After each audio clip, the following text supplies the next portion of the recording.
Hello, my name is Peterr Lukinovich. I'm 25 years old, and I'm an actor slash improv teacher and performer. My name is Peterr with 2 R's. It was a mess up on the birth certificate, so my mom said it was the nurse, and my dad said it was my mom, so that's classic. But my improv team is called Peterr with 2 R's, and we have 2 R's because of my name. Well, I had a friend persuade me to take an acting class sophomore year of high school, and there was a talent show, and I was weird that year, and I was learning a lot of voices, teaching myself some, and I was like, hey, I'll do a talent show, and I'll just do like these little voices and stuff, and make a comedy set, and then I won student and teacher vote, so that was awesome. And then from there, I was like, well, let me do the school musical, and then I just haven't stopped acting since. I know I did Shaggy and Scooby. Who likes Scoob? So the first paid gig I got was a small bank commercial in Covington, but I would say the first professional one was a Super Bowl commercial in 2022 for He Gets Us. So I've been really big into improv recently. The last 3 years, my team has gotten bigger and we've been doing more shows. We have a show about once a month, especially at the Manship. We've been having one the 3rd Friday of the month. And we'll have shows in Lafayette and New Orleans.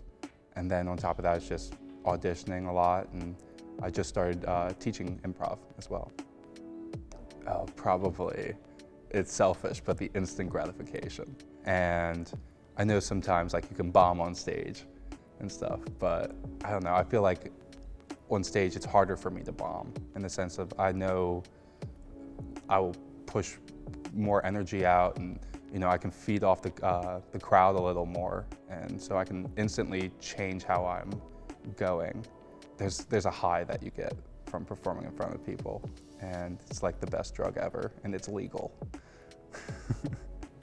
The biggest challenge for me was probably when they had the writers strike, because it was just like nothing, and there was like 6 months of just no auditions, and it's just like that scary feeling of like, is this my career, of just waiting and being dependent on other people.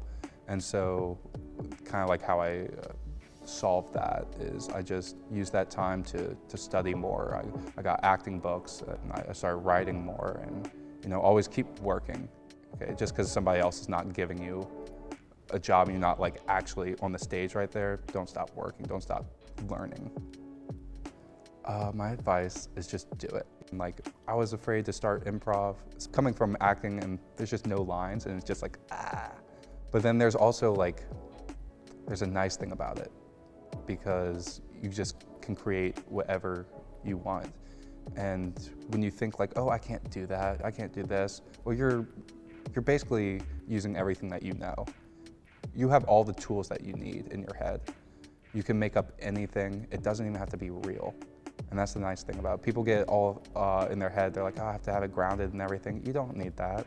I mean, it's nice to have some groundedness to it, but like, you gotta find your strength. And some people's strength is just being that reasonable person of like, what are you talking about type thing. And instead of like that, I'm the huge character, which is my favorite, but but you also need that straight player to make the crazy player look good. So we all need each other in that. So I wouldn't let fear stop me.